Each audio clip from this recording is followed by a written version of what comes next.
¿Qué tal? Buenos días a todas y a todos. Vamos a continuar con este diplomado en epistemología.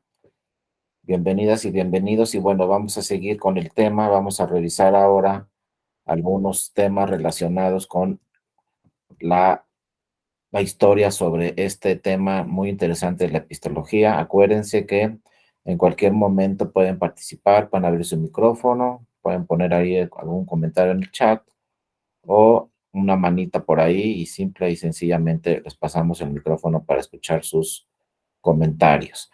Bueno, la epistemología, como estábamos viendo ayer entonces, pues tiene ciertas premisas. La epistemología, pues es un tema para que se ha estado desarrollando, pues para que las personas conozcan a fondo qué son creencias y qué son verdades y se llegue al conocimiento. Al principio de la historia universal, todo era creencias. Eran creencias, acuérdense, con los griegos, pues eran los dioses, con los romanos también. Muchos temas se tenían que, pues solamente creer. No había evidencia, porque, como les digo, la ciencia no estaba avanzada, no había tecnología tampoco, y entonces todo era creencias. Entonces el conocimiento iba avanzando de una forma muy lenta porque no se podía acreditar con evidencia científica muchas de las creencias que se tenían en las sociedades universales. Fue como poco a poco, pues con grandes científicos, grandes descubridores de la ciencia, empezó a revisarse este tema de las verdades. ¿Cómo podemos llegar a la verdad? ¿Y cómo podemos llegar a la verdad para adquirir nuevo conocimiento? Mientras no lleguemos a la verdad, no vamos a poder adquirir nuevo conocimiento, todo va a ser creencias. Y si esto lo enfocamos ya al derecho, es igual. Mientras no lleguemos a la evidencia, todo va a ser creencias. Ya esto en la práctica, en el derecho, que lo veremos posteriormente, con el tema probatorio que veremos en las siguientes dos sesiones de mañana y pasado, también conmigo, cuando entremos a pruebas relacionadas con la epistemología, pues de eso se va a tratar, ¿no? Antes de el tema histórico que vamos a revisar. En el derecho, pues todo es creencia en un principio.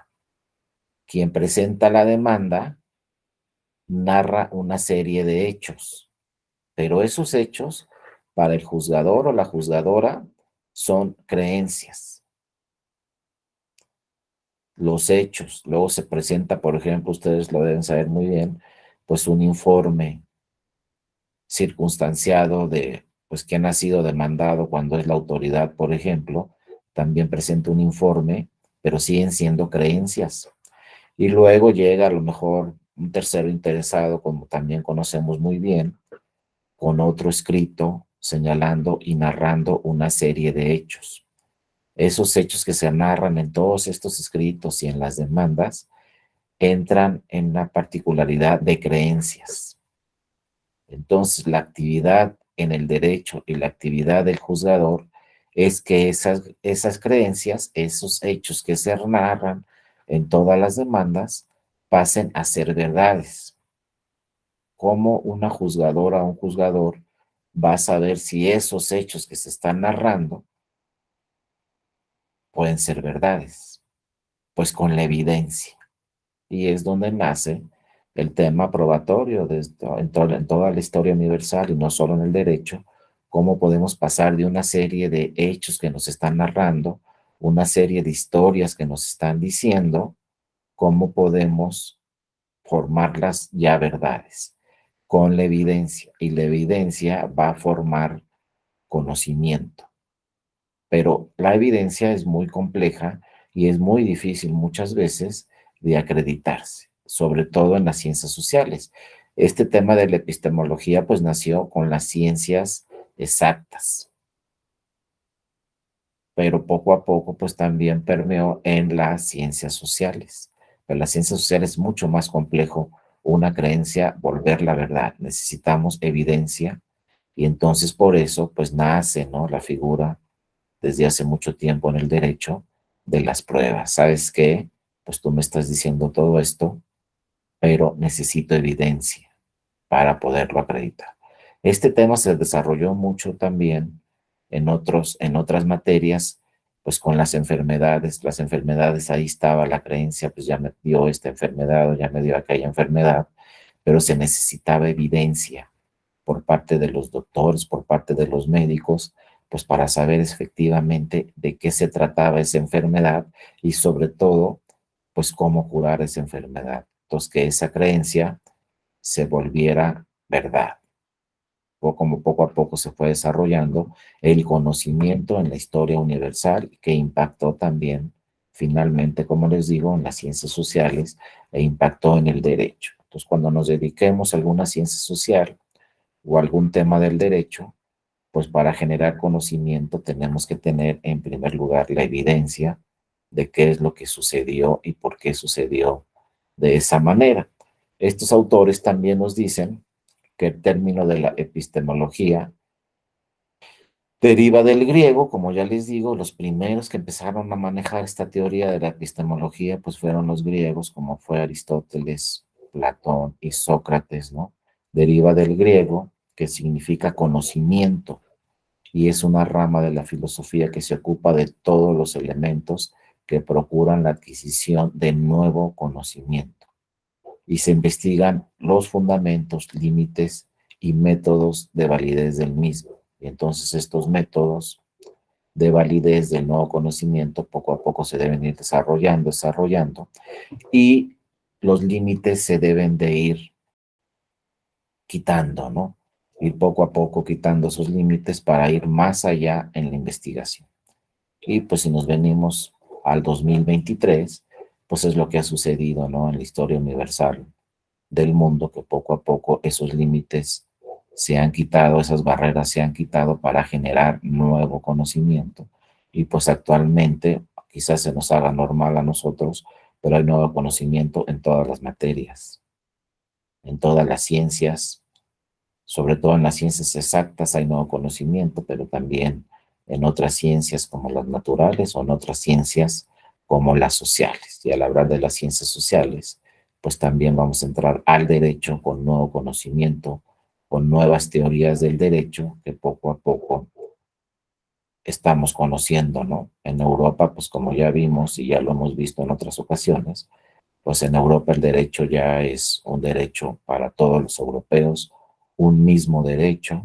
Ya en los próximos años seguramente va a existir una constitución europea que impacte en todos los países europeos, que formen o integren la comunidad europea y poco a poco, pues esos límites que se decían, pues el derecho es nacional y solamente es nacional, pues se van a ir derribando para tener un derecho europeo y van a ver que posteriormente vamos a tener un derecho universal que quizá, no sé, podamos tener un derecho que aplique para todos los países en el mundo.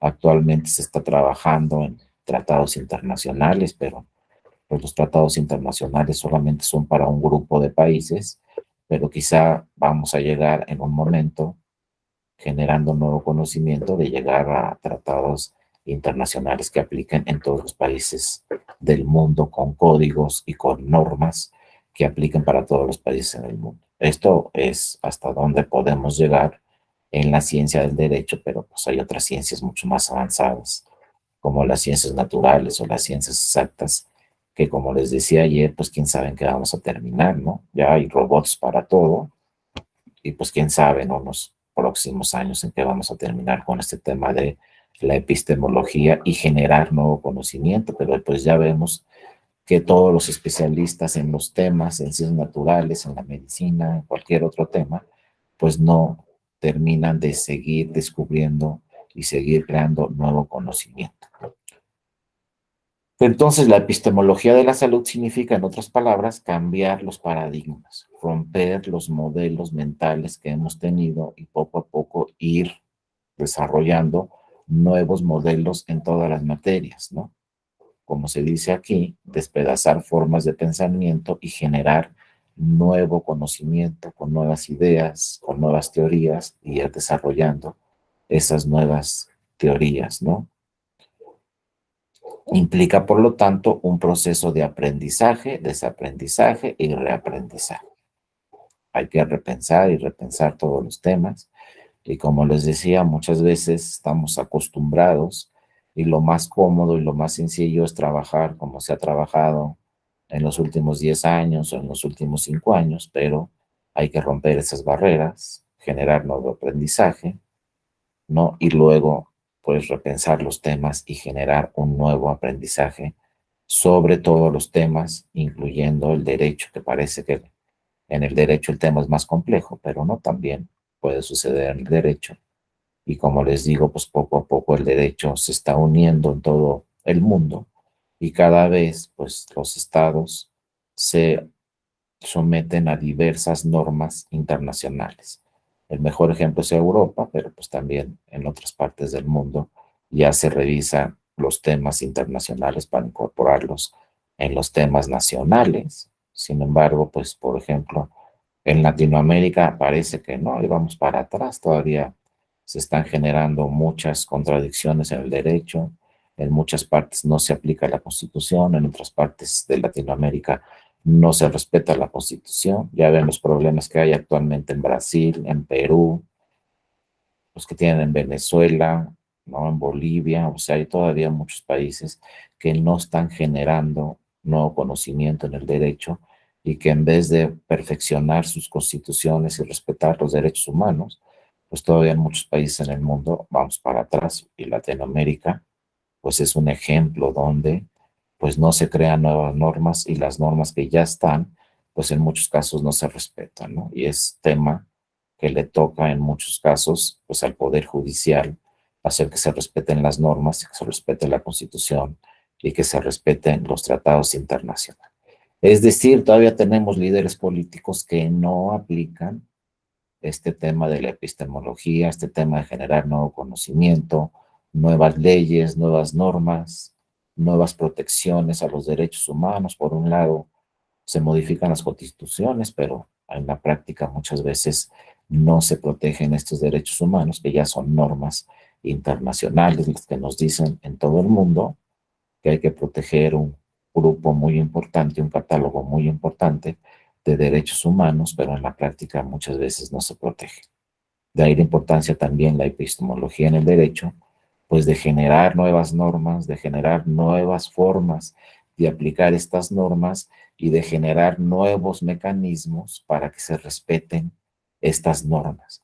Y obviamente fortalecer en una forma muy importante a todos los poderes judiciales del mundo y hay que voltear ahí a Latinoamérica, como les digo, para generar, ¿no?, los mecanismos suficientes para que se respeten los poderes judiciales en el mundo y sobre todo en la parte que nos toca a nosotros, que es Latinoamérica, pues se tiene que seguir trabajando por parte del poder legislativo para que el poder judicial también tenga los mecanismos suficientes para que sean respetados los derechos humanos, porque ya hay catálogos muy importantes en las constituciones de Latinoamérica para que se protejan los derechos humanos, pero ya nos damos cuenta que en la práctica muchas veces no está la protección de esos derechos humanos.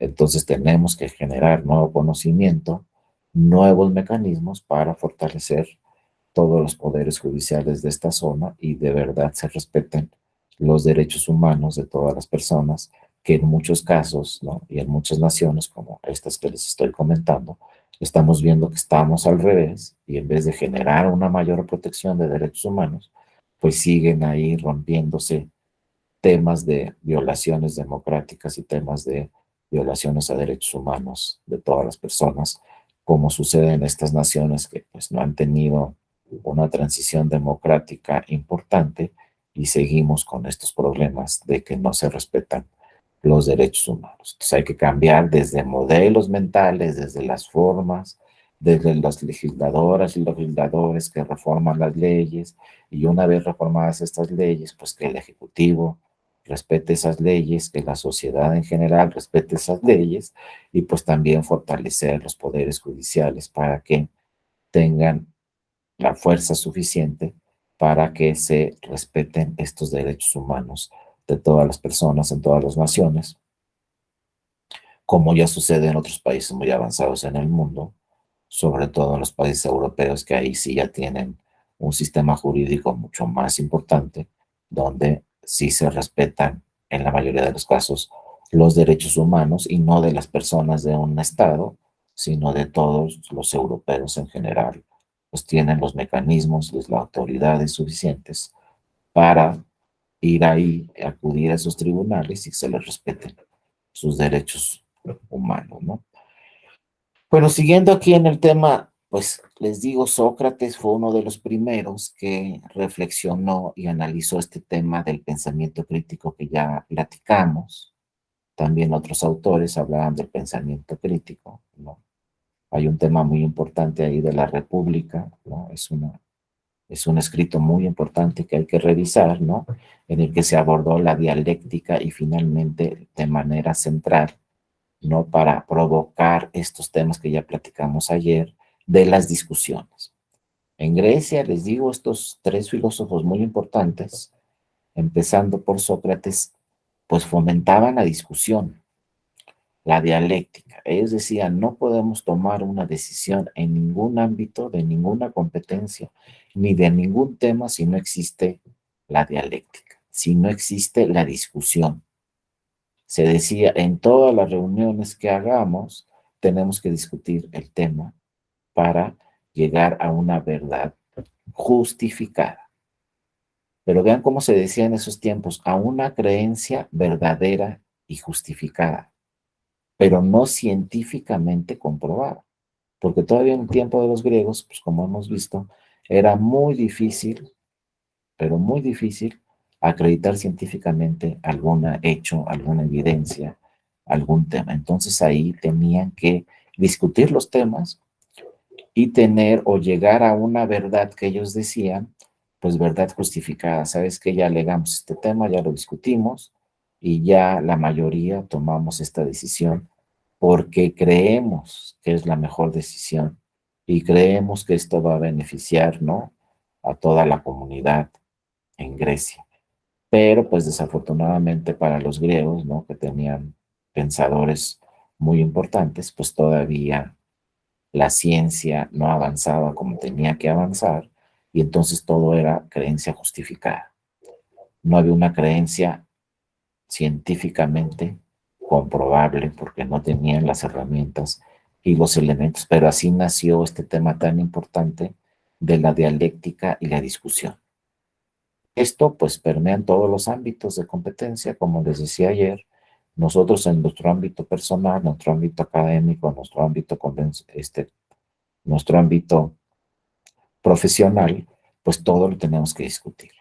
No podemos quedarnos con la idea nosotros solos, porque si quedamos nada más nosotros con la idea y no la discutimos, pues podemos estar completamente equivocados y quedarnos así, como decían los griegos, en una creencia verdadera, justificada. A lo mejor nosotros nada más nos quedamos en una creencia, pero no está debidamente justificada, porque no la discutimos, no la analizamos, tenemos la y a lo mejor estamos totalmente equivocados, pero pues si no hay, como decían los griegos, si no hay una dialéctica, si no hay una discusión, ¿cómo vamos a saber si estamos bien o si estamos mal?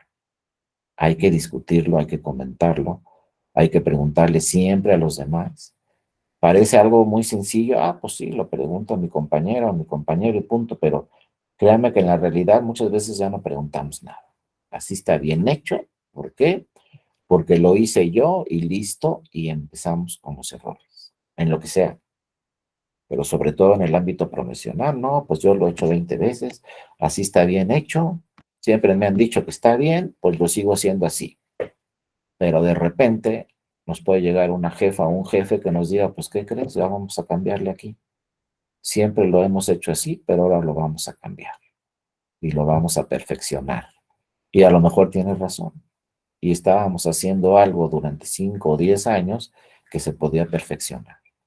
Entonces los griegos siempre hablaban de el pensamiento crítico, siempre hablaban de cuestionar los temas para generar nuevo conocimiento y para generar, pues, y perfeccionar todo lo que se esté realizando o todo lo que esté generando nuevo conocimiento. Pero bueno, insisto, esto inició con el pensamiento crítico, con la dialéctica de lo que hablaban desde ese tiempo, ¿no? Los griegos, la antigua Grecia también con Platón. Platón creó una figura que se llamaba la Academia, que era una escuela filosófica idealista de la antigua Grecia, pero como les digo, finalmente o desafortunadamente para Platón y los griegos, pues no tenían una forma de comprobar científicamente la evidencia. Sin embargo, siempre Platón estuvo hablando y lo escribió en sus libros sobre el tema de la academia. Hay que crear una escuela filosófica donde se discutan los temas y se llegue y se genere nuevo conocimiento. Entonces ahí en Grecia pues hacían ahí sus reuniones, todos los especialistas, y generaban nuevo conocimiento y ellos creían que ese nuevo conocimiento pues era en beneficio para toda la sociedad.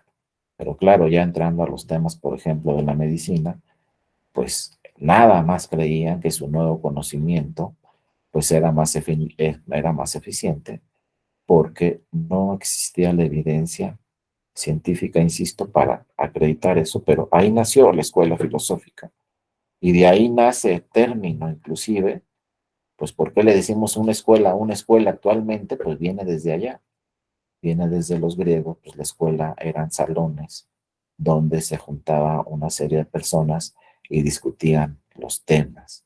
Claro, ahora cambió el significado de la escuela muy importante porque ahora en la escuela, que eso también se tiene que perfeccionar, pues hay un profesor y todos tienen que atender las instrucciones del profesor y todos tienen que hacerle caso al profesor. En pocas palabras, el que manda en el salón es la profesora o el profesor, pero eso no decían los griegos. Los griegos en su academia decían, no, todos debemos de estar al mismo nivel y todos debemos discutir los mismos temas con la misma autoridad. Ojalá lleguemos a las escuelas. Obviamente no estoy hablando de menores de edad, ¿verdad? Pues si son niños menores o niñas menores de edad, pues ahí sí el profesor es el que debe dar las órdenes y todos tienen que acatar al profesor. Pero ya a un nivel de posgrado, por ejemplo, o como estamos actualmente en este momento discutiendo estos diplomados y estos temas, pues el nivel debe ser el mismo. Fíjense cómo los salones.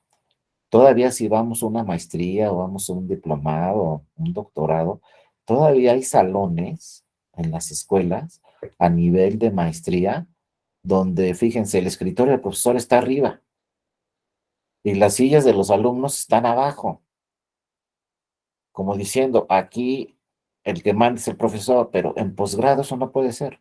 Y las academias de los griegos decían, no, es que aquí todos tenemos que estar al mismo nivel y todos tenemos que discutir los temas de la misma forma. Allá en Grecia, pues se hacían un círculo y nadie estaba en el centro.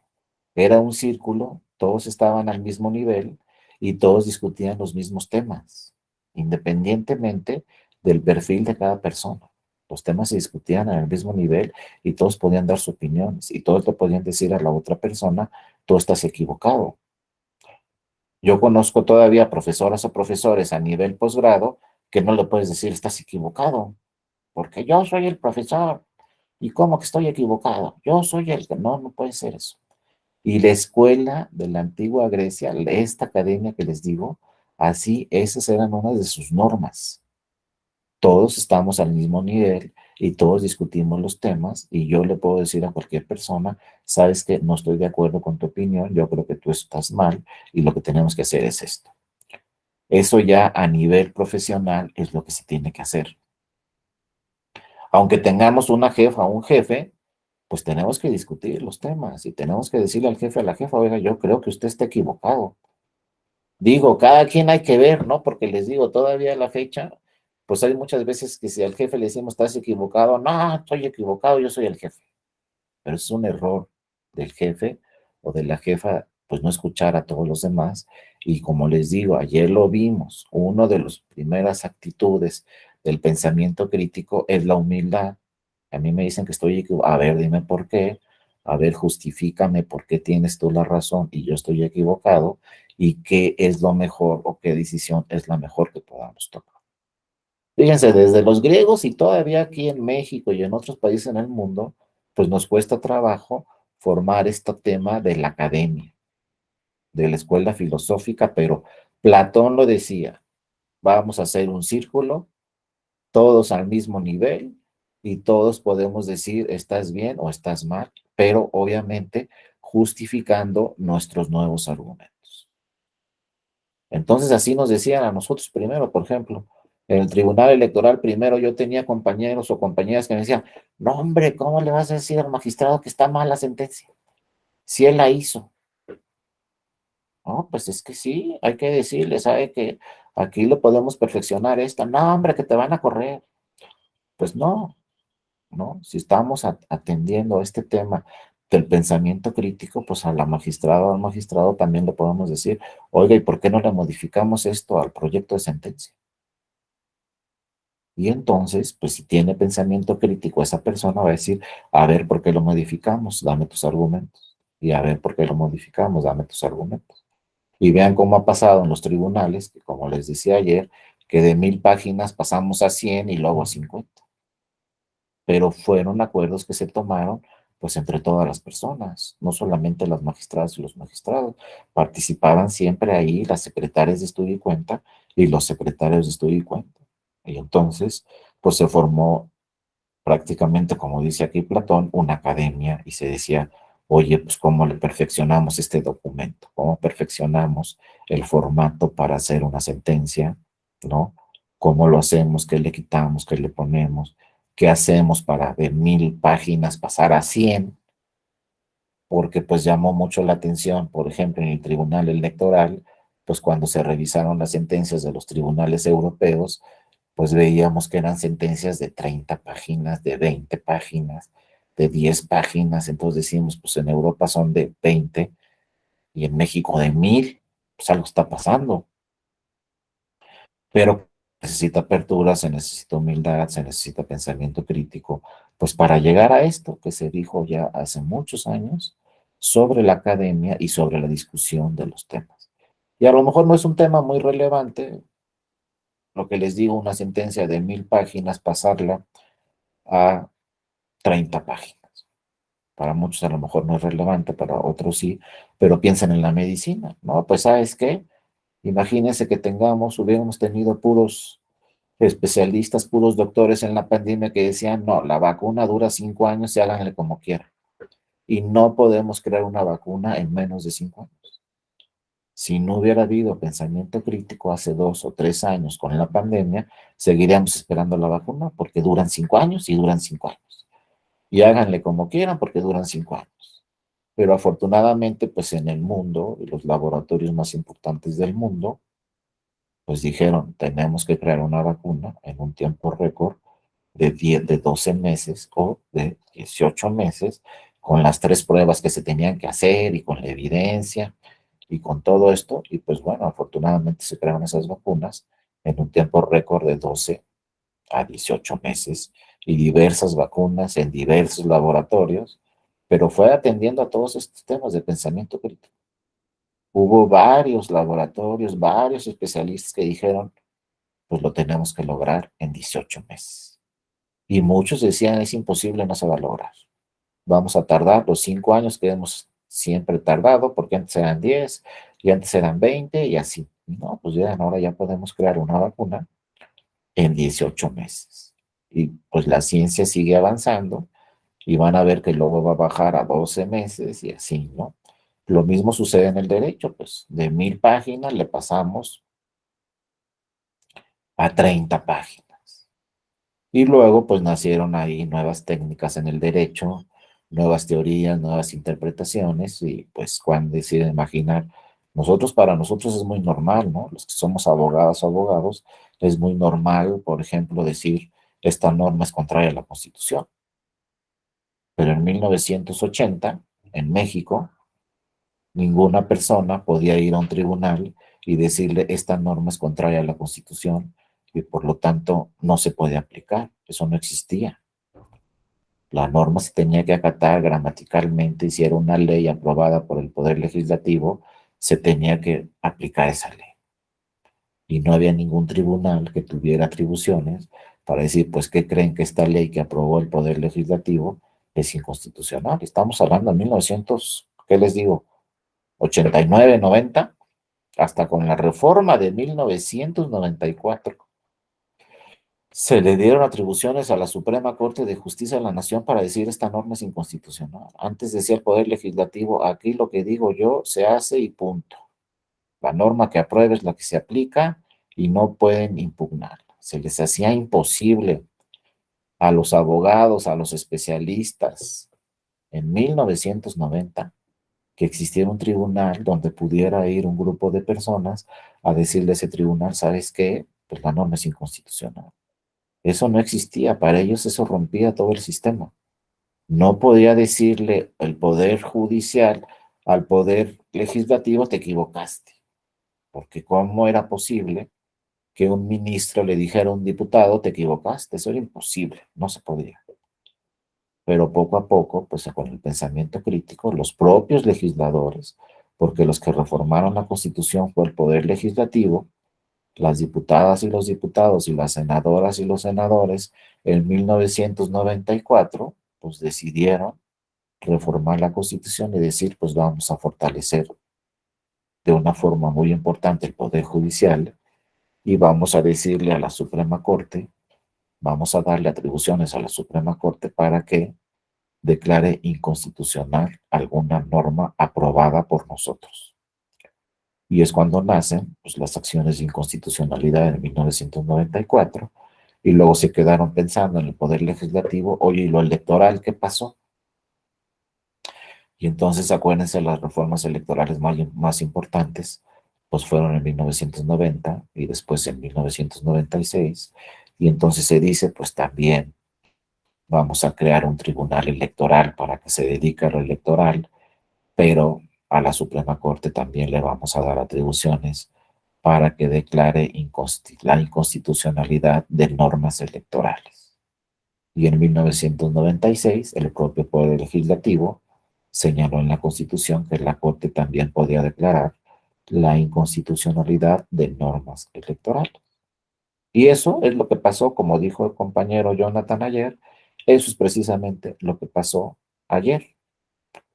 Digo, la semana pasada, la Suprema Corte, el Pleno de la Corte, le dijo a Coahuila, pues te equivocaste en tus normas electorales, son inconstitucionales y sabes que no van a aplicar para el próximo proceso electoral.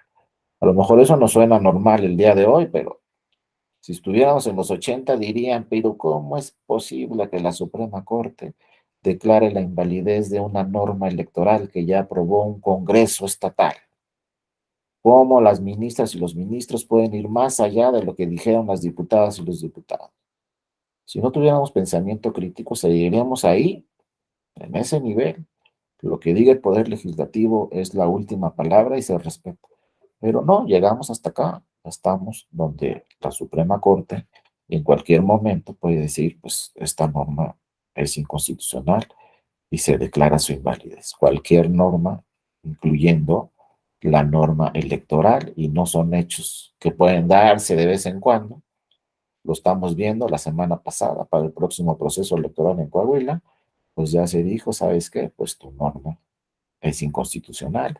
Y van a ver lo que va a pasar a nivel nacional, ¿no? A nivel federal, pues todas estas normas que quizás se aprueben en febrero o marzo electorales, pues van a aterrizar finalmente ante la Suprema Corte de Justicia de la Nación y será la Corte la que diga qué normas electorales son constitucionales y qué normas electorales son inconstitucionales. Y si no llegaran a la Corte, pues entonces esa función le tocará ya durante el proceso electoral 2023-2024 al Tribunal Electoral. Si no se impugna la norma de la Corte, pues se puede impugnar la norma posteriormente ante el Tribunal Electoral y podemos llegar al Tribunal Electoral en el 2024 y decirle, pues esta norma que se aprobó el año pasado, este artículo 25 de esta ley electoral, ¿sabes qué tribunal es inconstitucional? Me está afectando. Es contrario a la Constitución, aunque lo haya aprobado el Poder Legislativo. el Congreso de la Unión. Y entonces el Tribunal Electoral le puede contestar a esa ciudadana o ese ciudadano, pues tienes razón, es inconstitucional este artículo y no te lo aplico. ¿Pero cómo? ¿Ya lo aprobó el Poder Legislativo? Pues sí, pero es inconstitucional y no te lo voy a aplicar, porque así está la Constitución. Y pues en este 2022 o este 2023, pues no se pudo reformar la Constitución en materia electoral. Entonces, si se reformaron leyes, se van a aprobar esas leyes, seguramente en febrero se van a publicar esas leyes también, febrero, marzo, abril, pero posteriormente se pueden impugnar esas legislaciones. Hay que perfeccionar el sistema con un pensamiento crítico, todavía hay que revisar muchas cosas del sistema, que tiene muchos defectos el sistema. Un ejemplo puede ser que pues a la Suprema Corte no puede ir una ciudadana ni un ciudadano. Es uno de los defectos del sistema que se ha cuestionado constantemente desde 1996, donde se dice, bueno, la Corte puede declarar la invalidez de una norma por inconstitucional, pero no podemos ir las ciudadanas y los ciudadanos a la Corte.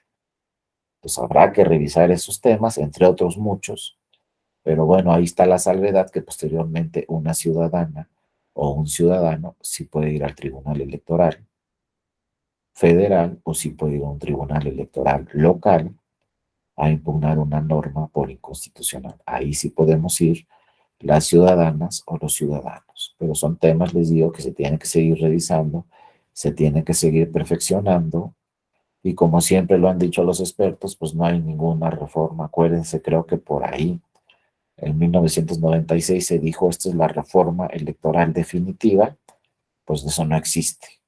No hay reforma electoral definitiva. Lo vemos en la historia de nuestro país. Después de cualquier proceso electoral, se genera una nueva reforma electoral. Así ha sido la historia de nuestro país. Y ahorita pues nos adelantamos, tenemos una reforma electoral antes de que inicie el proceso electoral presidencial, pero van a ver que quizá después del proceso electoral presidencial vamos a tener otra nueva reforma electoral y otra nueva, y es así como debe de ser, porque eso habla de pensamiento crítico. Eso habla de que no estamos conformes con nuestra legislación y que la tenemos que perfeccionar. Preocúpense cuando en un país, en un estado, no tengan reformas constitucionales. Ahí no hay pensamiento crítico y ahí se están quedando atrás sobre todas las demás naciones en el mundo, sobre todos los demás estados en el mundo. Van a ver en Europa la forma en que van a avanzar y en lo económico pues ya lo estamos viendo, se están formando bloques económicos, el europeo, el asiático, acá en Norteamérica se está formando ya el bloque de Norteamérica también muy importante, que es el bloque que la economía más fuerte de todo el mundo, es las de México, Estados Unidos y Canadá.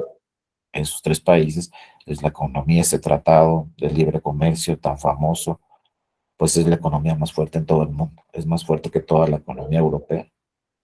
Pero pues nosotros tuvimos la suerte, ¿no?, de estar al lado de Estados Unidos. Y entonces formamos parte del bloque económico más fuerte de todo el mundo. Pero también pues es pensar con pensamiento crítico, es lo mismo. Imagínense, López Portillo decía y se peleó con Estados Unidos y no voy a formar ningún acuerdo económico con Estados Unidos. Y entonces, pues el auto que más se utilizaba cuando estaba López Portillo, pues era el Volkswagen.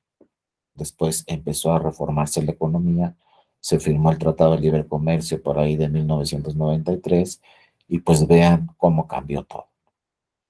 En los coches solamente vean qué coches teníamos con López Portillo y qué marcas de automóviles teníamos con López Portillo y ahora pues tenemos coches de todo el mundo en México. Y así como coches tenemos medicinas de todo el mundo y tenemos tecnología de todo el mundo, y pues porque fuimos avanzando poco a poco en el pensamiento crítico y pues fue avanzando a pasos agigantados la tecnología, etcétera. Pero esto nace aquí con Platón. Entonces luego oímos, pues Platón era un filósofo y no sé qué y no sé cuánto. Pues Platón inventó todo esto, pero muchas veces pues ya nos vamos a la actualidad y se nos olvidan estos filósofos tan importantes de la antigua Grecia, donde nace la academia, nace la escuela, se discuten los temas, y bueno, los legisladoras y los legisladores, lo primero, si ustedes son diputados o diputadas algún día, lo primero que tienen que hacer, pues es estudiar a los griegos, generar una academia ahí en el poder legislativo y decirle a todos sus colegas diputadas o diputados, ¿saben qué? Vamos aquí a formar una escuela y vamos a discutir todos los temas. Nada de que aprobamos una norma en 2 días. Pues, ¿qué pasó ahí? ¿Cómo? ¿Dónde estuvo la discusión? Si se aprobó una reforma electoral en un día o en dos, ¿en dónde estuvo la discusión? ¿Qué pasó con la academia? ¿Qué pasó con la escuela? Nada, pues se aprobó en 2 días. ¿Se discutió o no se discutió?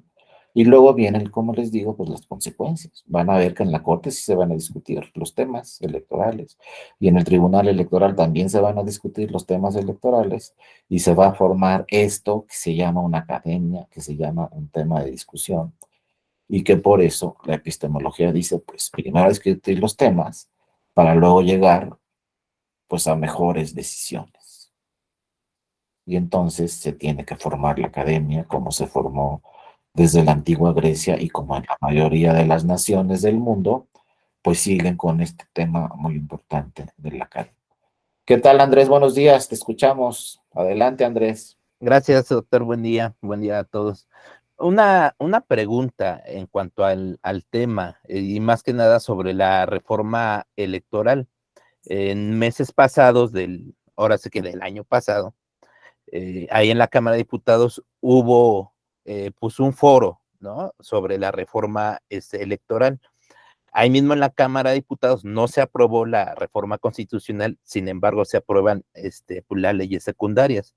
La pregunta es, ahora que está en el Senado, ¿usted cree pertinente que se reabra un nuevo foro para discutir las leyes secundarias o con el foro que se tuvo en la Cámara de Diputados es más que suficiente para ver si bueno, son buenas estas nuevas leyes secundarias? Ya que pues en el tema, por ejemplo, pues de la oposición, se negaron simple y sencillamente a aprobar todo, pese a que ellos mismos habían propuesto reformas electorales y muchas de ellas había pues ciertas bisagras entre las mismas reformas, pero pues ahí les marcaron líneas, ¿sabes qué? Vamos en contra y es en contra. Y aquí otra pregunta, lo que me llama la atención cuando se aprueban las leyes en el Poder Legislativo es que cuando vienen del Ejecutivo, es decir, del presidente de la República, la oposición siempre se opone, pero cuando emanan de los mismos partidos, es decir, de las mismas cámaras, aunque tengan discusiones muy fuertes, las apoyan casi por unanimidad. Ahí como que está medio raro, ¿no? Aquí sería la pregunta. Gracias, doctor. No, muchas gracias a ti, Andrés, por tus preguntas muy interesantes. Y fíjense, es que los griegos hablaban de la academia y en la academia no entra lo político, pero a la hora de que se aprueban normas, sí entra lo político. Lo que sucedió en este caso de las normas electorales fue, en realidad, es que si no hubo academia y discusión de los temas electorales fue porque se les acabó el tiempo. Tenían la idea de aprobar la reforma electoral, pues el año pasado, en diciembre, antes de que terminara el periodo de sesiones del año pasado, tenían la idea de aprobar toda la norma electoral, que quedara lista, pero les ganó el tiempo y entonces, como dice muy bien Andrés, lo aprobó la Cámara de Diputados, pero ahora está en el Senado de la República. ¿Cuándo se va a retomar la discusión? O sea, como vemos aquí, se va a retomar este tema de la academia y se van a discutir los temas, pues al inicio de febrero, que inicia el nuevo periodo de sesiones.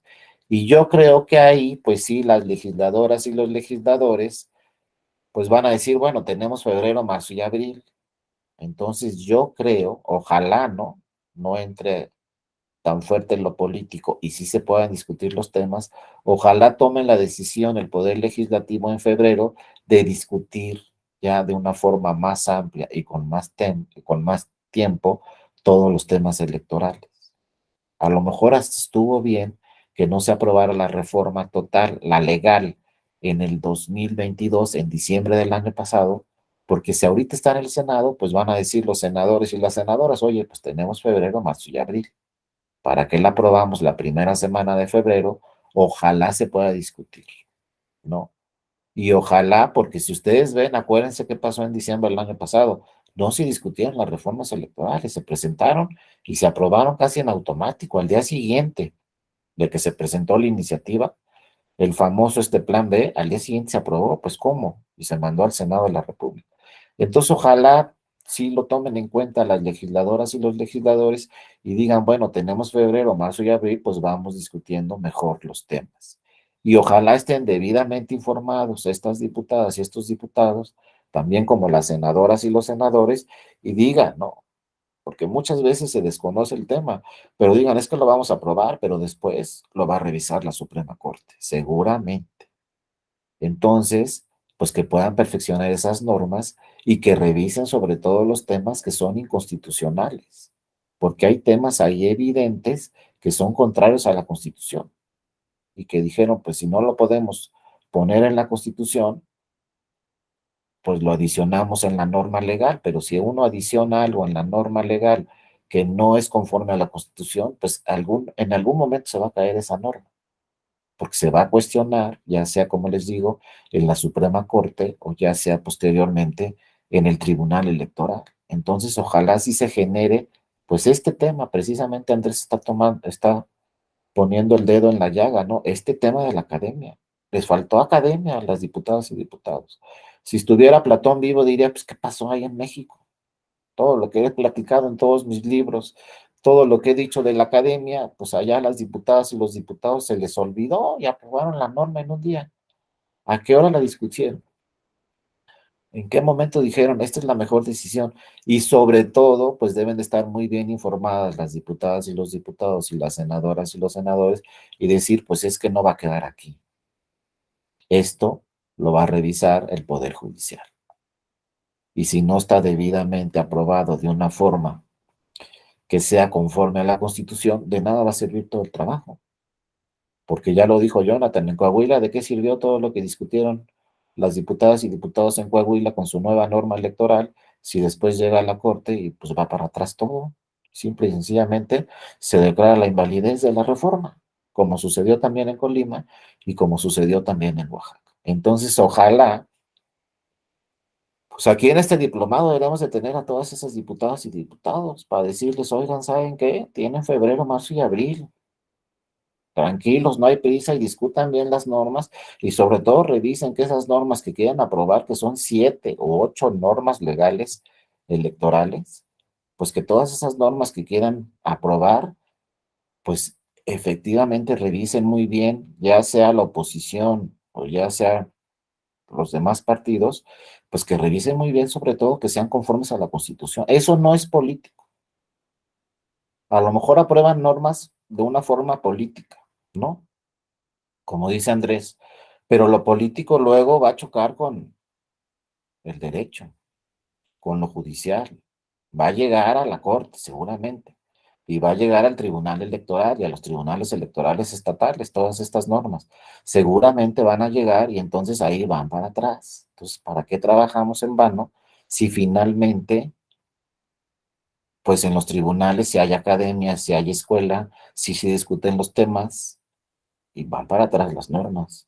Y ya tenemos el ejemplo, o sea, ojalá las diputadas y diputados se den cuenta, pues ahí está el ejemplo, ¿qué pasó en Coahuila? Pues lo mismo puede pasar a nivel federal. Todavía estamos a tiempo, como dice Andrés, está el tema en el Senado de la República, creo que solo una ley electoral, una de propaganda, sí, ya se publicó, y entonces vamos a ver, ya se impugnó también, ya va a llegar esa norma que se aprobó en diciembre a la Suprema Corte, y van a ver lo que va a suceder. Pero todas las demás normas van a seguir en discusión. Ahorita están en el Senado las va a revisar seguramente en febrero y ojalá lo mejor que puede hacer el Senado es regresarlas a la Cámara de Diputadas y Diputados y que se vuelvan a revisar. Sobre todo los temas de constitucionalidad, porque dicen, pues así lo vamos a hacer. Vamos a abrir la propaganda política que no se pueda sancionar. Ningún tema de propaganda política. Pero pues eso es contrario a la Constitución. Entonces, ¿qué va a pasar? Se va a impugnar la norma que seguramente la mayoría puedan aprobar y digan, pues vamos a abrir el tema de propaganda política, que ya no tenga tantos candados, que ya no se puedan sancionar a los servidores públicos, vamos a fortalecer la libertad de expresión. Lo que ustedes quieran, a lo mejor está bien, quitar algunos candados que afectan la libertad de expresión, etcétera, pero si es contraria a la Constitución, pues, se va a caer esa norma necesariamente, porque la Constitución no la pudieron modificar. Entonces, si la Constitución sigue teniendo esos candados, sigue teniendo esas restricciones, pues si tenemos una nueva ley, pues esa nueva ley va a ser inconstitucional. Y seguramente todas estas leyes que se aprueben en febrero, marzo o abril, seguramente van a llegar a la Suprema Corte y la Suprema Corte pues va a revisar si son constitucionales o no. Ahora, ojo, el problema de la Suprema Corte es que no gana la mayoría, ¿eh? Eso también ténganlo presente. Van a llegar las normas a la Corte, pero con que 4 ministras o 4 ministros digan que la norma es constitucional, pues va a quedar vigente esa norma, porque nuestra legislación dice que para declarar la invalidez de una norma se necesitan 8 votos de 11, no 6, no mayoría simple. Se necesitan 8, entonces con que 4 ministras o 4 ministros digan, ¿es válida la norma? Pues va a quedar válida, ¿eh? Aunque 7 digan que no. Entonces también hay que estar muy atentos qué discusiones se forman en la Corte, cuáles son las posiciones, lo que hemos estado estudiando ayer y hoy, cuáles son los argumentos para que en un momento dado, pues quizá 4 ministras o ministros digan que la norma es constitucional. Yo no creo, pero no es lo que yo crea, es lo que ellos decidan. Y con 4 que digan que la norma es válida, queda válida. Aunque 7 digan que no, eso es algo que siempre me ha llamado mucho la atención en la legislación, porque con 4 ya es suficiente. Y el Poder Legislativo en su discusión cuando aprobó esa norma dijo, es que para declarar la invalidez de una norma es un tema tan importante y tan trascendental, pues que no va a ser mayoría simple, sino calificada y se necesitan 8 ministras o ministros los que digan la norma es inconstitucional. Pero como vemos y como lo dijo Jonathan ayer, pues ya vimos qué pasó en Coahuila. Sí se juntaron los 8 votos, ¿no? Más de los 8 votos. Entonces, ¿qué puede suceder en la federal? Pues con que se tengan los 8 votos. No se necesitan 9. Con tener 8, se declara la invalidez de toda una ley, no de un artículo. Se puede declarar la invalidez de toda una norma electoral. Por eso es tan importante el tema que toca Andrés y ese es responsabilidad del Poder Legislativo revisar muy bien las normas. Tienen todo febrero, tienen todo marzo y tienen todo abril. O sea, son 3 meses suficientes para revisar estas normas electorales, tanto en el Senado como en la Cámara de Diputados y Diputadas, y revisar si efectivamente hay que hacerle modificaciones a estas normas para que no se puedan cuestionar como inconstitucionales. Y sobre todo, ojo, si nadie va a la corte, después pueden ir al tribunal. No crean que si ya no pasó eso en la corte, ya no va a pasar nada. Imagínense que 4 ministras o ministras digan, la norma es constitucional y es válida, y entonces esa norma quede válida. Es la primera etapa. La segunda es que después, como yo les dije, cualquiera de nosotros podemos ir al tribunal y decirle, oye, esta norma es inconstitucional. Y es segunda revisión, ahora por el Tribunal Electoral. Y el Tribunal Electoral puede decir, pues efectivamente, esa norma es inconstitucional y no aplica para ti. Claro, no la vamos a poder quitar del sistema. La norma va a seguir válida, va a seguir vigente, pero para esa persona que fue al tribunal, esa norma no va a aplicar. Porque tenía razón esa persona que fue al tribunal y el tribunal le dijo, tienes razón, es inconstitucional, no puede aplicar. Para ti, porque así nos dice nuestra Constitución. El Tribunal Electoral solo puede aplicar una norma por inconstitucional al caso concreto, es decir, a la persona que fue al tribunal. La norma va a seguir vigente para todos los demás, pero bueno, al tribunal podemos ir cualquiera de nosotros. Y en cualquier momento antes de que inicie el proceso electoral o ya durante el desarrollo del proceso electoral y le podemos decir, oye, esta norma me está afectando, es inconstitucional, entonces ya vemos el pronunciamiento del tribunal. Ahora, ojo, el tribunal, la Constitución le dice al tribunal, tú solamente puedes declarar la invalidez a esa persona, al caso concreto. Pero luego esas sentencias que resuelven casos concretos forman jurisprudencia. Y al formar jurisprudencia, esas sentencias pues ya va a aplicar para todos los que vayan al tribunal. ¿Qué es lo único que tenemos que hacer? Pues ir al tribunal. Si somos candidatas o candidatos o lo que sea, podemos ir al tribunal en cualquier momento y decirle, por ejemplo, mira, acabas de emitir esta jurisprudencia, pues también hazla valer para mí, ¿no? Para el caso concreto. Entonces es una historia larga, pero ojalá se resuelva desde el principio y pues aprueben normas en el Senado de la República y en el Congreso de la Unión, aprueben normas constitucionales y entonces ya no va a haber ningún problema ni hay que impugnarlas. Pero si no sucede así, pues entonces seguramente esas normas van a llegar a la Suprema Corte y también esas normas van a llegar al tribunal y será lo que estamos también platicando, el Poder Judicial, ya con atribuciones muy importantes, pues puede ponerle freno a las normas que aprueba el Poder Legislativo, que antes era impensable en los 80s. Nadie pensó, a nadie se le ocurrió que el Poder Judicial pudiera declarar la invalidez de normas.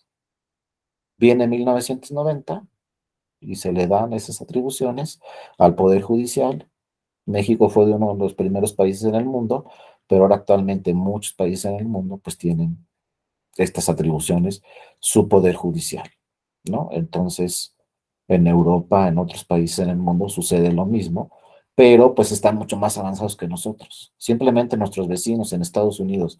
En Estados Unidos es prácticamente muy difícil que apruebe una norma el Congreso de Estados Unidos inconstitucional. No sucede, pero ya están más avanzados que nosotros.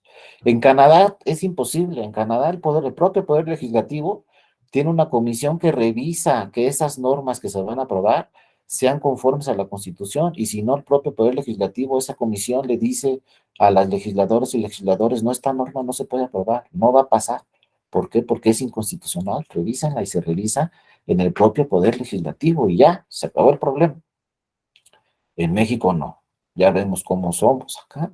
Aprobamos las normas y luego ahí que los tribunales las revisen si son constitucionales o son inconstitucionales. Todavía no llegamos a esa parte de la discusión y a esa parte importante.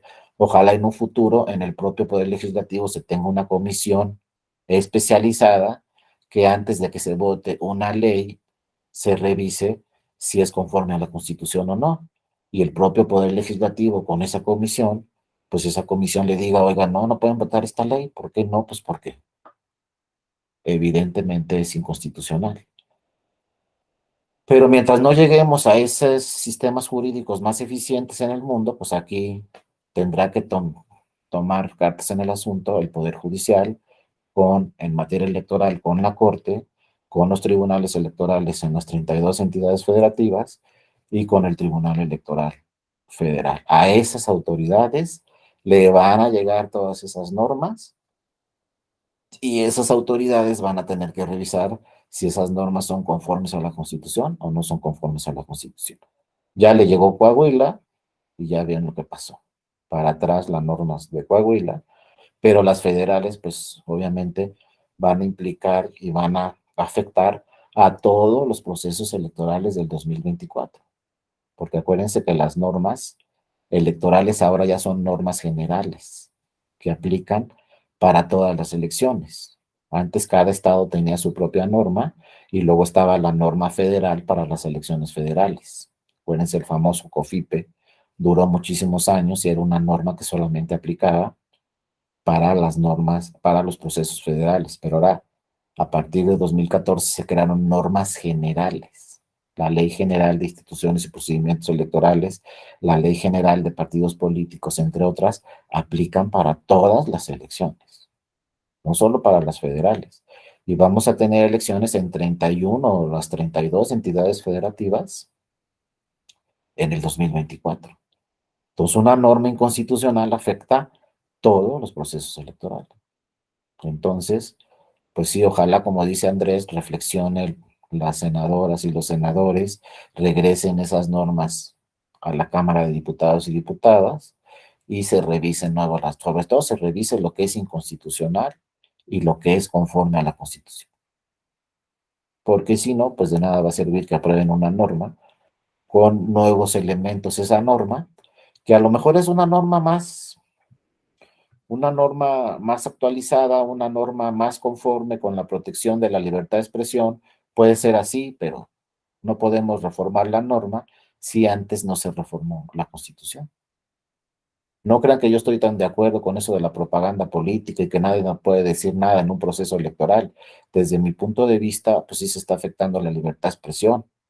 En otros países en el mundo, todo el mundo puede hacer precampaña, todo el mundo puede hacer actos anticipados de campaña mientras no haya recursos públicos. Y no hay ningún problema. A lo mejor podemos tener una norma mucho más eficiente que lo único que se restrinja son recursos públicos para realizar propaganda política. Pero que no me sancionen si digo quiero ser presidente el año que entra, sin ningún recurso público, solamente porque lo digo en redes sociales. Sí podemos tener normas mucho más vigentes, mucho más actualizadas, pero primero hay que empezar con la Constitución. Y aquí desafortunadamente no hay acuerdos para reformar la Constitución, entonces no podemos crear una ley contraria a la Constitución, porque esa ley se va a caer en algún momento, o en el propio Poder Legislativo, o si no se va a caer en el Poder Judicial. Sí, adelante, Víctor, buenos días, te escuchamos. Buen día, doctor. Incluso fíjese que el problema, como usted lo mencionaba, respecto a la mala interpretación de esta norma es que, por ejemplo, el año pasado en las Fuerzas Armadas, fue muy notorio esta limitación de poder hacer difusión de información porque todo era propaganda política o todo lo interpretaban como propaganda política. Llegado el punto en que ni siquiera podíamos hacer alusión a la inclusión de la mujer al servicio militar nacional, o sea, cualquier tipo de información que pudiésemos haberlo transmitido en los medios de comunicación, incluso en las redes sociales, para captar gente y acrecentar estos programas o estas actividades, estaban prohibidas. Decían, ¿sabes qué? No, porque podemos incurrir en alguna sanción porque se puede interpretar como propaganda política. Entonces, ese también es el problema, que no sabemos en las instituciones el poder interpretar bien esta ley y optamos por mejor no hacerlo. Exactamente, Víctor, eso ha pasado en varias materias y es un problema técnico que se tiene que resolver, porque fíjense, los que aprobaron todas estas restricciones a la libertad de expresión, porque esos son restricciones a la libertad de expresión con finalidades de proteger la equidad en la contienda, pues la propia oposición creó esas normas hace algunos años. Fue en el 2012 cuando el candidato Peña Nieto quería ser presidente, pues se reformaron diversas normas para que no se diera esa propaganda política, ¿no? De forma así abierta. Pero eso, obviamente, los tratados internacionales y tribunales internacionales nos dicen, eso está afectando la libertad de expresión de las mexicanas y los mexicanos. Pero lo puso, bueno, cuando la oposición llegó al ejercicio del gobierno, entonces dijo, no, ahora como yo estoy en el gobierno, pues ya las vamos a quitar, las restricciones. No sé si esté bien o mal, habrá que discutir qué tipo de restricciones quitamos y cuáles dejamos. Desde mi punto de vista, solamente aquí lo que se tiene que proteger es que no haya recursos públicos en la propaganda política. Eso sí, no puede ser, porque ahí sí se afecta de una forma evidente la libertad de expresión. Pero a ver, que una persona se pronuncie en redes sociales a favor o en contra de una candidatura, pues ahí hay que proteger, yo creo, la libertad de expresión de esa persona. Si no hay recursos de ningún tema, ¿por qué lo vamos a restringir? Pero tenemos una restricción constitucional muy importante. Entonces los legisladores dijeron, no pasa la constitucional, pues nos vamos a la legal, pues es un error técnico muy importante. Porque si no reformaron la constitución, pues no puedes reformar la ley, porque la ley tiene que ser conforme a la constitución. Entonces, ojalá se dé cuenta el Poder Legislativo en febrero, marzo y abril, como sucede en este caso que tú también comentas, Víctor, pues que esa norma no puede pasar porque es inconstitucional. Entonces, si quieren que pase esa norma, pues mejor que lleguen a acuerdos, que se forme esta academia que está hablando Platón, se haga la discusión y se lleguen a acuerdos para reformar la Constitución, por lo menos con la finalidad de proteger un poco más la libertad de expresión de todas las personas.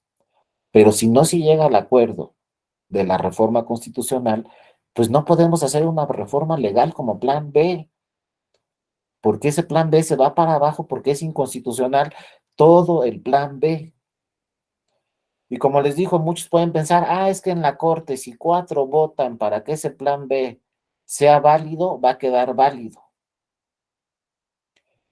Pues sí, pero luego van a llegar casos al Tribunal Electoral. Y entonces le va a tocar al Tribunal Electoral decir, pues, ¿sabes qué?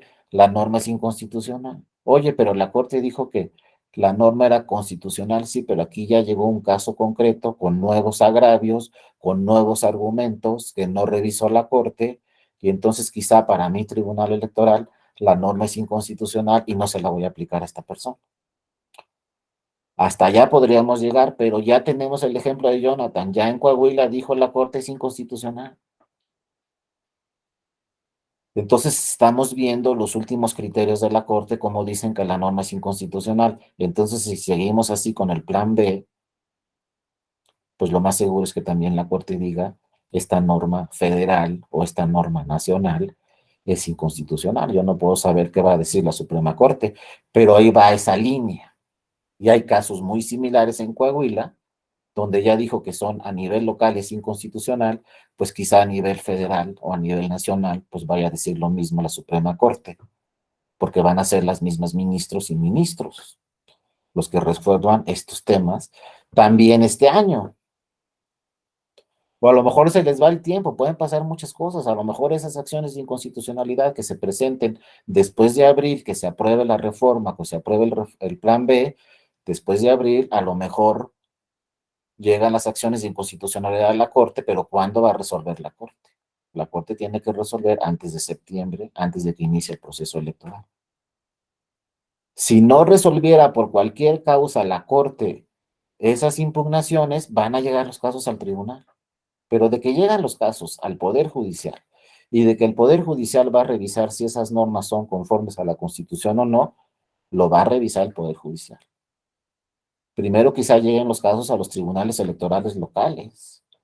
Y ya el Tribunal Federal ha señalado que los tribunales electorales locales pues pueden declarar una norma de su estado inconstitucional. Y si no, va a llegar al Tribunal Federal, a las salas regionales o a la sala superior. Entonces es un tema que nuestro diseño jurídico dice el Poder Judicial lo va a revisar tarde o temprano. Entonces, ¿qué mejor que el Poder Legislativo apruebe normas conformes a la Constitución? Pero si no, pues olvídense, ya me imagino todas las impugnaciones que van a llegar en materia electoral a los tribunales electorales y al federal, porque se van a impugnar todos los artículos de todas las normas que se estimen inconstitucionales. ¿Cuántos van a ser? Pues no sabemos. Hay que esperar que se publique la norma, hay que ver y analizar a fondo la norma, hay que ver cómo están afectando a los que participan en un proceso electoral esas normas y cómo llegan las impugnaciones.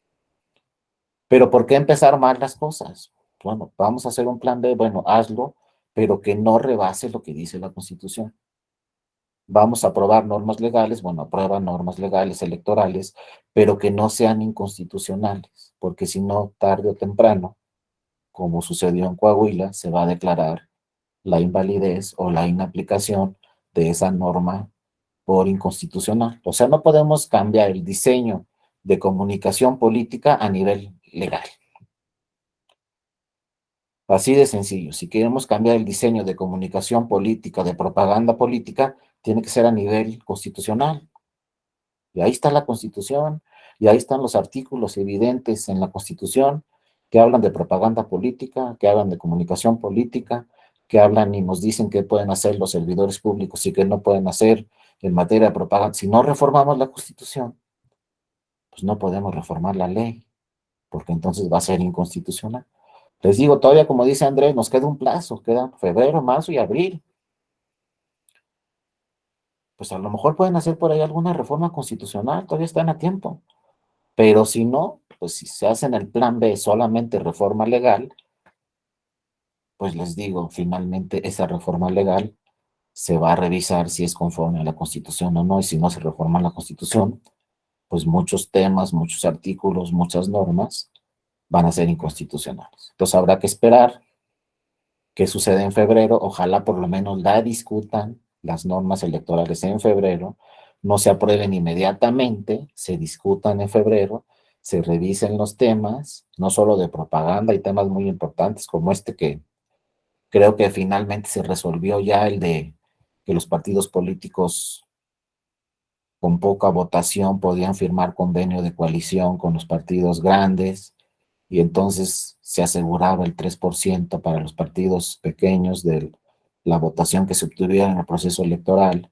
Pues eso obviamente, fíjense, desde 2007, 2008 está diciendo la Suprema Corte que eso es inconstitucional, que no se puede asegurar el 3% de los votos en un convenio de coalición, que el 3% de los votos debe ser votación de la ciudadanía.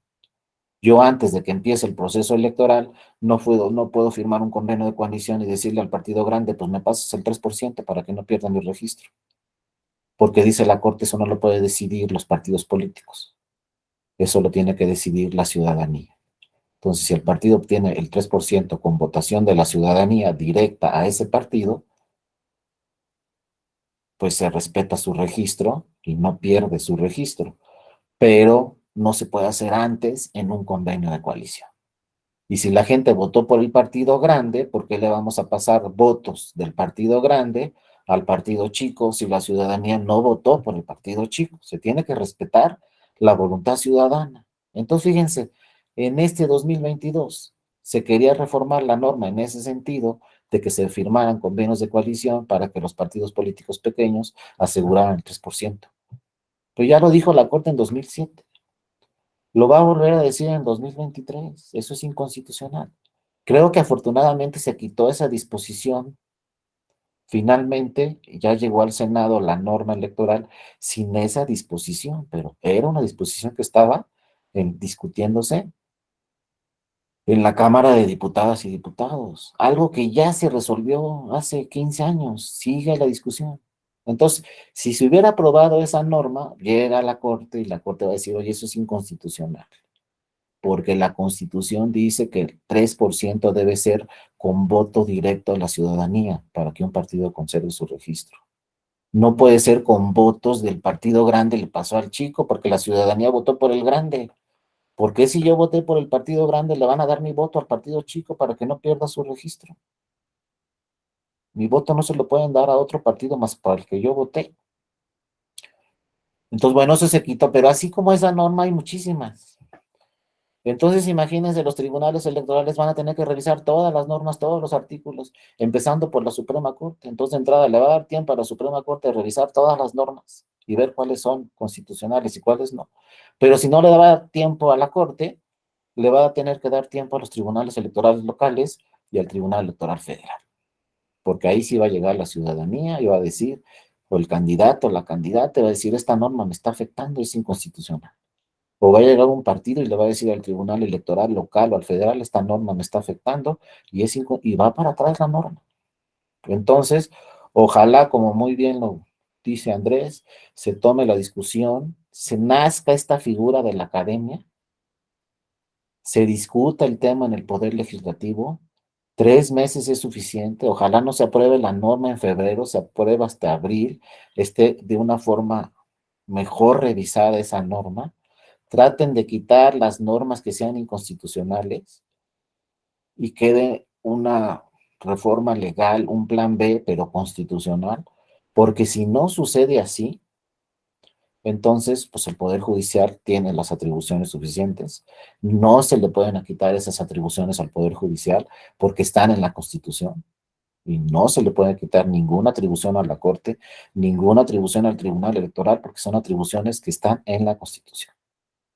Y entonces sí va a haber mucho trabajo y sí se van a impugnar muchas normas y sí se va a decir por parte del Poder Judicial que muchas normas son inconstitucionales. Entonces todo ese trabajo que se puede hacer en febrero, marzo y abril, pues se puede caer por parte del Poder Judicial Ya tenemos el ejemplo claro, ojalá se den cuenta, como muy bien nos dijo Jonathan, ojalá se den cuenta en el Poder Legislativo que ya el Poder Judicial declaró la invalidez de la reforma electoral en Coahuila, para que vean que eso mismo puede suceder a nivel nacional. Entonces, pues aprueben normas que no se caigan, ¿no?, en el Poder Judicial Federal, que no se estimen inconstitucionales, porque pues ahí vemos, por lo menos hasta ahorita, los criterios del Poder Judicial, es que si la norma es inconstitucional, pues no va a aplicar en el proceso electoral. Ya estamos viendo los precedentes de la Suprema Corte, hasta un precedente de la semana pasada. Entonces está muy a tiempo todavía el Poder Legislativo de aprobar normas, un plan B, como ellos le llaman, constitucional. Porque si no, dicen, es que a lo mejor en la Corte la libramos. Pues sí, pero en el Tribunal Electoral local o en el federal ya no la van a librar. Y yo veo difícil que también la libren en la Corte, porque los presidentes de la Corte, pues sí están revisando que cualquier norma electoral se ajuste a la Constitución.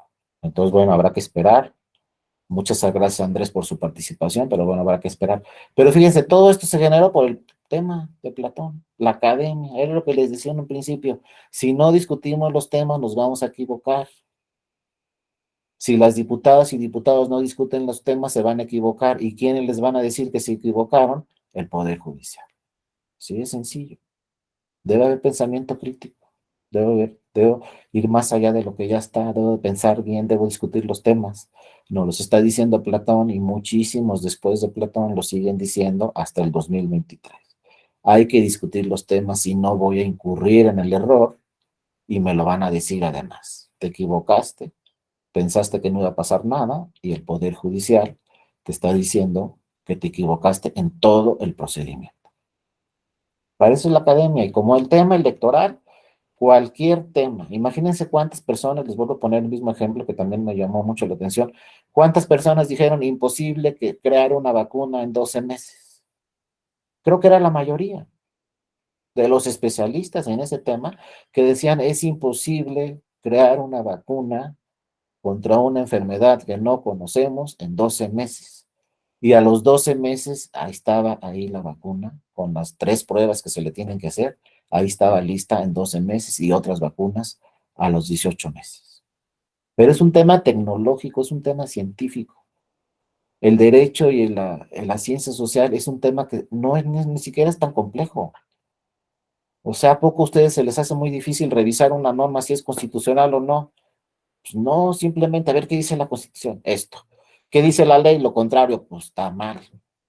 Entonces, ¿por qué no discutimos esos temas en el Poder Legislativo? Y pues ya no van a tener que trabajar el Poder Judicial, pero el Poder Judicial pues ya está preparado. Y si se aprueba el plan B y el plan B es inconstitucional, pues ya lo dirá en alguna etapa, el Poder Judicial Federal le va a decir a los legisladores y legisladoras, saben que pues, todo lo que hicieron es inconstitucional. Entonces, ¿para qué trabajar en vano? Por no generar esta figura de la academia y por no generar esta discusión. Y como dice muy bien Platón, todos al mismo nivel. Nada de que yo soy diputado y como soy diputado sí se va a aprobar la norma y no le va a pasar nada, no. Todos estamos en un mismo nivel y lo único que se busca es que la norma sea conforme a la Constitución. Pero ¿qué vale más un diputado o un ministro? Es lo mismo, y lo dijo Platón, mismo nivel. Por eso yo cuando veo ahí en los salones, sobre todo de un posgrado, donde está ahí el escalón y el profesor está arriba, no. El profesor solamente lleva la clase, pero todos pueden discutir al mismo nivel. No es más inteligente el profesor que los alumnos. No debe estar el escalón arriba, porque soy el profesor.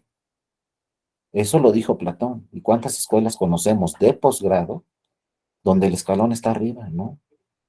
Deben estar todos al mismo nivel. Y Platón nos dijo, debe ser un círculo, nadie atrás ni nadie adelante. Debe ser un círculo y nadie está en el centro. Todos discutimos y va a tener razón, pues el que tenga la razón científica o la razón legal.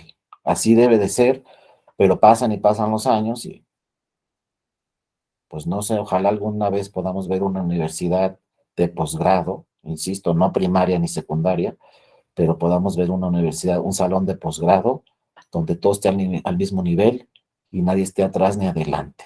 Sea un círculo, todos al mismo nivel y todos discutan los temas y solo sea una persona la que lleve la discusión. Pero esa persona no sabe más que los demás. Simplemente está llevando la discusión y por eso le llaman profesor. Que todos están al mismo nivel, todos tienen el mismo derecho y todos pueden aportar una idea mejor que la otra. Y unos podemos estar en el error y otros no. Y los que estamos en el error, pues tenemos que ser humildes y reconocer nuestro error. Si no, no vamos a avanzar. Ojalá sí sean los legisladores y reconozcan que es un error, que es inconstitucional y pues mejor lo arreglamos. Pues si no, no vamos a avanzar. Esa nueva reforma no va a avanzar porque están en un error, porque es inconstitucional. Así de sencillo, ¿no? Pero bueno, todo esto viene desde Platón y eso es lo que nos deja la antigua Grecia. Crear academia, crear una escuela filosófica idealista de la antigua Grecia, así empezó. Y luego, fíjense, también se creó pues esta academia de Atenas, que se caracteriza por la vuelta al método socrático, mediante el empleo de la ironía, la interrogación y la duda. Es decir, generar discusión, poner interrogante a todo. ¿Por qué estás creando esta nueva ley? Está mal por esto y esto y esto. Así se genera duda y se revisa nuevamente esa ley. Es justo lo que nos dice, ¿no? La academia en Grecia. Pues, ¿sabes qué? Esta ley no va a pasar por esto y esto y esto. Se genera duda en los que van a aprobar la ley y perfecciona esa legislación. De cualquier materia, digo, estamos hablando del electoral, pero de cualquier materia, y si es una ciencia exacta o es una ciencia natural, mucho más fácil.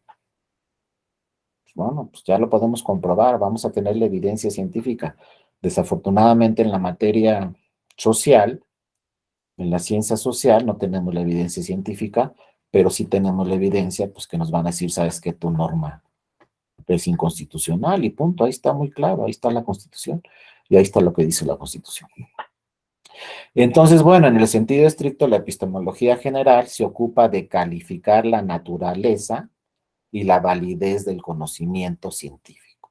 Hay que revisar qué tanta validez puede tener este conocimiento científico y hasta dónde puede llegar. En sentido amplio se extiende al estudio del origen del conocimiento, de los métodos que utiliza, así como la organización y cuáles son los límites o fronteras institucionales de esas disciplinas. Ahí está, estamos generando conocimiento. Con el plan B, bueno, sí se está generando un nuevo conocimiento, pero hay que ver cuáles son sus límites y sus fronteras. Si es inconstitucional, pues vamos para atrás, lo volvemos a revisar, lo vamos a discutir y tratamos de que esa nueva norma no sea inconstitucional, porque si no ya sabemos el resultado final, ¿no? Entonces son temas que nos deja la epistemología muy importantes, ¿no? También la epistemología general, en resumen, tiene por objeto de estudio las proposiciones lógicas articuladas, mediante las cuales se presentan las teorías científicas, a las que se identifica, se describe, se analiza, se clasifica, también se evalúa y se critica. Todo esto tiene que hacer en el Poder Legislativo. Describir la reforma, analizarla, clasificarla, sistematizarla, evaluarla y criticarla. Y de repente nos salen en diciembre que en un día se aprobó la reforma, pues, ¿qué pasó? O sea, 500 diputadas y diputados en un día revisaron la reforma, la describieron, la analizaron, la clasificaron, la sistematizaron, la evaluaron y la criticaron. ¿Saben qué va a decir la Suprema Corte? No cumplieron con ninguno de estos elementos y por lo tanto no hay replanteamientos a esa reforma, pues es inconstitucional. Pues está muy claro, vean cómo la teoría ya en la práctica es lo mismo. Entonces, más vale que en este febrero, marzo y abril, pues el Poder Legislativo vuelva a describir esa reforma, la vuelvan a analizar, la vuelvan a clasificar, la vuelvan a sistematizar, la evalúen, la critiquen y formulen replanteamientos. Si se cumplen con estos elementos, ¿de qué habla la epistemología en general? Pues sí vamos a tener una buena reforma. Si no se cumplen con estos elementos, van a ver que esa reforma pues no va a llegar a buen puerto y se va a caer en algún momento, ¿no? Entonces vean cómo sí la epistemología es muy importante y tiene relación directa con cualquier tema, incluyendo el tema electoral, ¿no? El debate filosófico acerca de la calidad científica de las teorías, es decir, de su capacidad para captar, representar, enunciar y legitimar argumentativamente la verdad fáctica. Hay que argumentar por qué se debe de modificar la ley, la constitución o algún proceso en la teoría, por qué tenemos que modificarlo. Hay que buscar la verdad fáctica respecto de cualquier ámbito de la realidad. Vean cómo la epistemología pues entra a todas las materias, a todas las ciencias, aunque algunas son más complejas que otras, ¿no? Como la ciencia social, donde no tenemos una evidencia. Si nos dedicamos, si somos ingenieros químicos, ingenieros físicos, ingenieros matemáticos, no vamos a tener problema porque son ciencias exactas. Y vamos a saber si es cierto o no y punto. Pero en las ciencias sociales se genera más discusión y podemos incurrir en mayores errores porque no tenemos una evidencia científica. Así como el plan B, no podemos decir científicamente que el plan B va a pasar sin ningún problema en el Poder Judicial. Pues claro que no. El plan B se va a revisar por el Poder Judicial y se puede caer todo el plan B en el Poder Judicial. Si fuera una ciencia exacta, pues no hay problema, ¿no? Como les digo, vamos a un laboratorio químico y nos van a decir exactamente en nuestro análisis que tenemos azúcar alta, colesterol, no va a fallar y si no estamos de acuerdo y nos enojamos, nos vamos a otro laboratorio y nos van a decir lo mismo y en otro lo mismo porque es una prueba científica. Pero a los legisladores, pues a lo mejor muchos van a incurrir en el error y van a decir, este plan B no tiene ningún problema, sí va a pasar, no va a decir nada a la Corte, porque no hay una prueba científica, pero ya nos dirá la Corte con argumentos si es constitucional o no es constitucional el plan B. Y se remonta toda esta teoría de la filosofía, de la epistemología, del pensamiento crítico, se remonta a hace 25 siglos en Grecia. Entonces, ¿qué pasa? Ya pasaron 25 siglos y seguimos aquí con los mismos temas y las mismas discusiones y no le hacemos caso a Platón y no hacemos academia y no hacemos discusiones después de, o sea, ¿cuántos otros 25 siglos nos esperamos o qué para ya discutir a fondo bien los temas y llegar a mejores acuerdos, ¿no? Pero bueno, así están las cosas, así nos dice este autor que es Raúl Ávila, seguramente muchos los conocen porque Raúl Ávila pues estuvo con nosotros en la Escuela Judicial Electoral, tiene un libro, tiene un artículo, él me explicó varios de estos temas, ¿no? Que yo tampoco conocía, me los explicó muy bien, ahí tiene un artículo, lo pueden consultar, también ahí está su correo electrónico y pueden consultar a Raúl Ávila, que es compañero de nosotros en la Escuela Judicial Electoral y que ha tocado todos estos temas y otros temas, ¿no? Entonces, pues nos dice aquí es este tema del pensamiento crítico. También hay otros autores muy importantes en Estados Unidos y Canadá que hablan del pensamiento crítico, pero en términos generales, eso es el pensamiento crítico, revisar, evaluar e ir más allá de lo que ya se tiene, no incurrir en el error, discutir todos los temas, revisarlos, cualquier cosa que ustedes hagan en cualquier ámbito, pregúntenle aunque sea una persona y van a ir con más seguridad y van a revisar, van a presentar cualquier artículo, cualquier opinión, cualquier tema con alguien que ya les dijo está bien o corrígele esto. Porque si lo hacemos solos, insisto, podemos incurrir en el error, podemos pensar todo está perfecto, ya lo presenta así. Si no lo leyó ninguna otra persona, podemos fácilmente incurrir en el error, porque además nos dicen los psicólogos especialistas, ¿no? Que si nosotros incurrimos en un error, nunca lo vamos a detectar. Si hacemos un artículo, lo podemos leer 10 veces, 10 veces está ahí el error, pero nosotros no nos vamos a dar cuenta porque es error nuestro. Para que ese error sea evidente, lo tiene que revisar otra persona. Porque nosotros estamos pensando que está bien, entonces nunca vamos a encontrar ese error. Entonces, ojo, cualquier cosa, siempre pidan una opinión. Hasta si voy al doctor, pues a lo mejor tengo que ir a 2 doctores primero. O si voy al dentista y te voy a quitar la muela, no, a ver, déjame ver, voy con otro dentista a ver si este me salva la muela. Lo que sea, pero siempre consultarlo por lo menos con la compañera o compañero que tenemos ahí al lado y que conoce muy bien el tema, pues preguntarle. Yo les digo así sencillamente, yo este tema no lo conocía tan bien Y pues le pregunté al experto, que es Raúl Ávila, y me dijo, mira, te voy a dar este artículo, no sé qué, revísate estos temas, etcétera. Pues para no incurrir, obviamente, en el error. Y cualquier duda que tenga, le pregunto a él o a otros expertos en estos temas de epistemología y de filosofía y de todas esas cosas, porque nadie puede saber todo y todos tenemos que discutir los temas y que informarnos y pues siempre estar en este tema, ¿no?, del pensamiento crítico. Bueno, compañeras y compañeros, con esto terminamos el día de hoy. Mañana ya seguimos a otros temas de pruebas y relacionadas las pruebas con la epistemología y algunos temas un poco ya más directamente relacionados con el derecho. No sé si tuvieran alguna duda, algún otro comentario.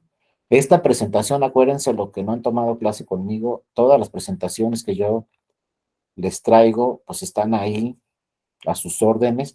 Terminando las 4 sesiones de este diplomado, ya llevamos 2, terminando las 4 sesiones, cualquiera de ustedes me puede escribir aquí a mi correo electrónico dario.mora@te.gov.mx, me escriben y yo les contesto inmediatamente mandándoles esta presentación y la que vamos a ver mañana y pasado. Si me escriben el jueves después de la clase, con todo gusto les hago llegar todas las láminas que hemos estado analizando. Y bueno, también ahí estamos a sus órdenes posteriormente de que terminen mis sesiones para cualquier cosa. Siempre ahí estoy a sus órdenes, en mi correo electrónico, en mi Twitter, o donde quiera que me quieran localizar, siempre estaré a sus órdenes, no solamente en este diplomado, sino en cualquier momento. Y bueno, con eso terminamos el día de hoy. Mañana seguimos ya con otros temas más relacionados ya directamente con el derecho. Les agradezco mucho a todas y a todos su atención. Que tengan un excelente día y acuérdense, nos vemos mañana a la misma hora en el mismo canal. Cuídense mucho, les mando un abrazo. Hasta mañana y gracias a la maestra Karen Hernández también, que le dio seguimiento a la presentación del día de hoy. Cuídense mucho, hasta luego, nos vemos mañana. Gracias, doctor. Buen Cuídense, día. hasta luego, nos vemos. Gracias, Jonathan, Ivonne, Mirna, Benito, Azair, Jesús, Andrés, muchas gracias, Alberto, Rafael, Víctor, Yadira, gracias, y los que no veo en pantalla también, muchas gracias a todas y a todos. Y gracias, Kenia, nos vemos mañana. Azair, cuídate mucho, hasta luego. Hasta mañana. Nos vemos, Andrés, gracias, Kenny.